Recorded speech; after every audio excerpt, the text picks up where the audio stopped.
Hi, Debby Benson-Miller with Prime Real Estate Services. And Ken McCoy with Petaluma Home Loans. And today's Tuesday tip is we're talking about appraisal with Ken McCoy. He needs these when he's doing loans. So tell me, why do you need an appraisal?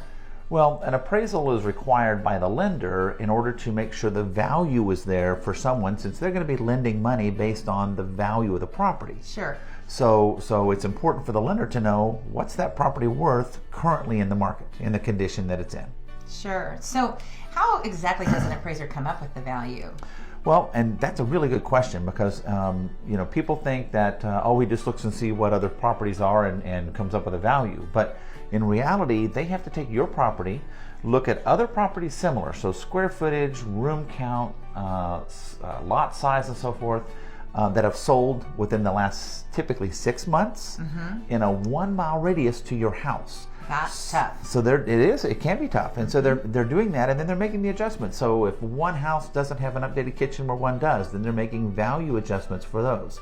You could actually have 3 different appraisers go out and come back with 3 different values for you. But typically you're going to find that they're in a fairly tight range. Sure. So it's not a perfect rocket science, but it can give you a good idea of where your property is based on the comparables for today. Right. So I always liken an appraisal to a snapshot, not a video. So it's a snapshot as of the data that the appraiser had that particular day. Sure. Which is a little different than when I list a house, because when I list a house, I go out further than a mile. Right. So that's got to be tough for them, you know, because I look at houses that are similar in age, and they could be, I don't know, across town from each other. Right. So that can be tough for an appraiser if they can't find those houses really close. They have to do all those adjustments. Well, it can, and it typically can affect your loan. Is if your value comes in at purchase price on a purchase, fantastic. If it comes in lower, well, that may mean you need to go and renegotiate with the seller. Right. Or if it comes in higher, unfortunately, there's nothing you can do, because lenders take a look at the appraised value or the purchase price, whichever is lower.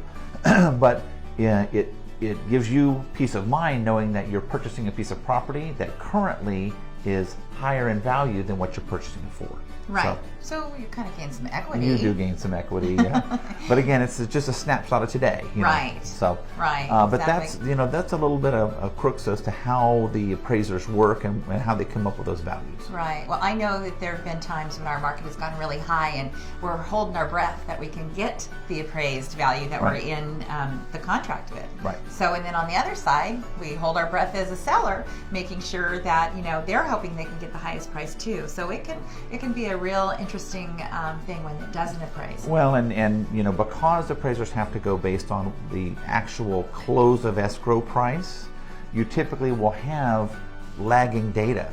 So you might, as the market's increasing, you might be looking at a new high purchase price, but if the sales aren't there to support it yet, you might have trouble.